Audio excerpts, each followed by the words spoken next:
everyone has a story of some kind, how they got involved, what caused them to go down the path that they did. And I think specifically with the left hand path and that sphere, you get a lot of really interesting stories of how people were led down that path or how they felt themselves be attracted to it. What is your story, and how did the left hand path speak to you in a way that any other path didn't?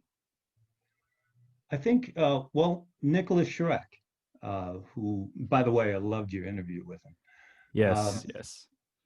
he has a quote, and I'm paraphrasing, but he basically said, if you're on the left-hand path, then something must have happened to you, meaning you maybe you had an outrageous upbringing of some sort, or something horrific, or just something very meaningful just kicked you in the head and woke you up to reality. Now, my initial story is not unlike most people, where my first, let's say, spiritual indoctrination was Christianity.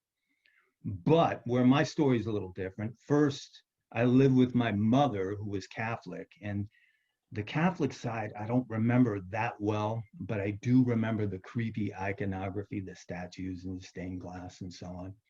And back then, the priests, this was pre-Vatican II, so they still did the mass in Latin and so on and so forth. I found it creepy. And then I lived with my grandmother for a while. Now that's when I really got, in a sense, indoctrinated. She was a Jehovah's Witness. And that was like the first religion that I actually really learned and got to know. I don't know, even as young as I was, I don't know how much of it I really believed, but I just kind of went along because that's where my grandmother was, my aunts and uncles, so on and so forth. And to this day, they're still that way.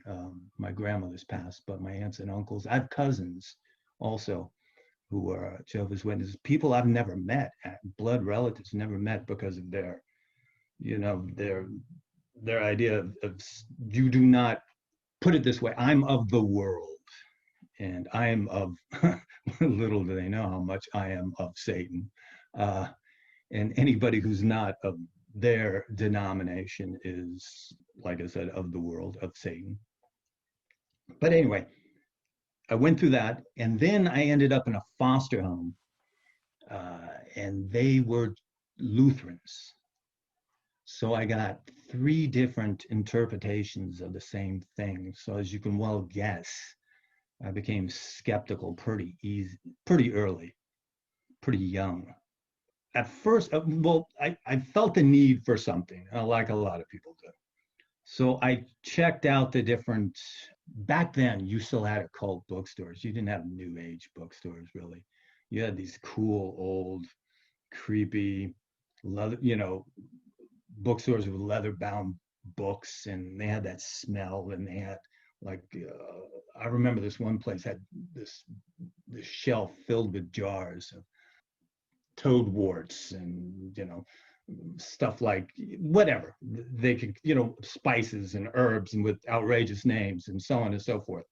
And I loved the feel of it, and I started studying people like Crowley and so on and so forth, and Wicca and so on. But Crowley was very, very confusing, especially when you're about 14, 15 years old. Uh, so I got into Israel Regardie, who was Crowley's secretary, his final secretary, if you will.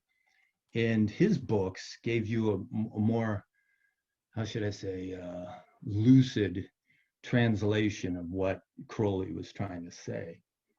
Because Crowley spoke in poetic terms or whatever. So I tried that. I tried different things, involved with, let's say, neo-paganism, so on and so forth. But what I soon discovered is I was substituting one religion for another religion, one faith for another faith. And so my skepticism was still there until later, being a San Francisco native, LaVey. And now he was everywhere. He was quite popular in the Bay Area. His books were all over the place. Any bookstore you went into, you went to the spiritual or even religious section, there was the Satanic Bible. And finally, I picked it up. It made sense to me. I realized I can be a bit skeptical, if you will, and still enjoy the experience what it is to be a part of the occult. Now, I understand, like, okay, take for instance, Nicholas Schreck. He's not a huge fan of LaVey, as I noticed from your interview and other interviews and so on. But I'm indebted to LaVey because he introduced me to what the left-hand path was or is. Now, I think Satanism in that respect is a good thing. You need those outrageous types like Blavatsky or Crowley or LaVey to get out there and kick doors open. But then once those doors are open, it's up to you to go down that path or to search out what it is to be more than just, like we mentioned earlier, those standing at the starting line beating their chest, if you will. Yeah, that's how I got into it, let's say.